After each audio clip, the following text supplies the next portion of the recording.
इस क्वेश्चन में इन्होंने कहा हुआ है कि आफ्टर रिबाउंड जो उसकी हाइट है ना वो इनिशियल वाली का आधा है, तो मैं कह सकता हूँ ना h1 इज़ 2 टाइम्स h2, ठीक है। दूसरा ये कि आपने इक्वेशन ऑफ मोशन पढ़ी थी, equation number 4 2as is equal to v square minus u square. अब आप देखें ऑब्जेक्ट को ड्रॉप किया है, ड्रॉप करने का मतलब है इनिशियल वेलोसिटी, हाँ, half of the initial gravitational potential energy is equal to final.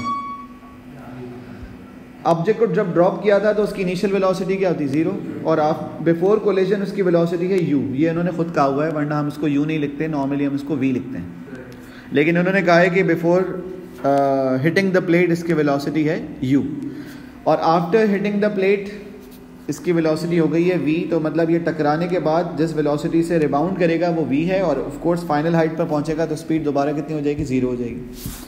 तो अगर मैं इसके डाउनवर्ड मोशन को सॉल्व कर रहा हूँ तो मैं लिख सकता हूँ 2 times g into h1 is equal to u square minus 0।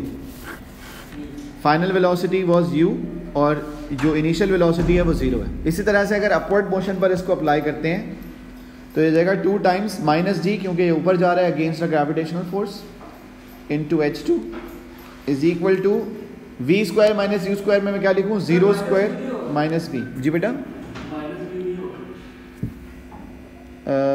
v है u और u है 0, फाइनल 0, ठीक है। तो इस तरह से अब इसी में अगर मैं यहाँ पर देखूँ बेटा इर्तिज़ा, तो फाइनल वेलोसिटी 0 है, इनिशियल वेलोसिटी v है। अच्छा, इन्होंने ना यहीं पर बच्चे कंफ्यूज हो रहे हैं, u और v जो हमने पढ़ा है और जो इन्होंने लिख के दे दिया है वो कंफ्यूजिंग है, जहाँ पर थोड़ा सा अलर्ट रहना है, ठीक है।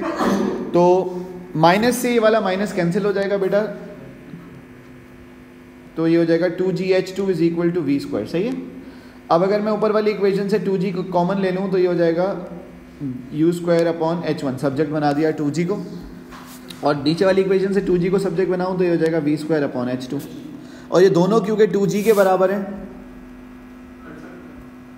इक्वल कर सकते हैं हम इनको, तो u square upon h1 should be equal to v square upon h2।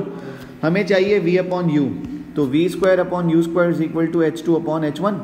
अब h1 किसके बराबर है, तो मैंने h1 की जगह 2h2 लिख दिया, h2 से h2 cancel, v square upon u square बराबर था 1 अपॉन 2 के, तो v अपॉन u किसके बराबर होगा, 1 अपॉन रूट 2 के बराबर।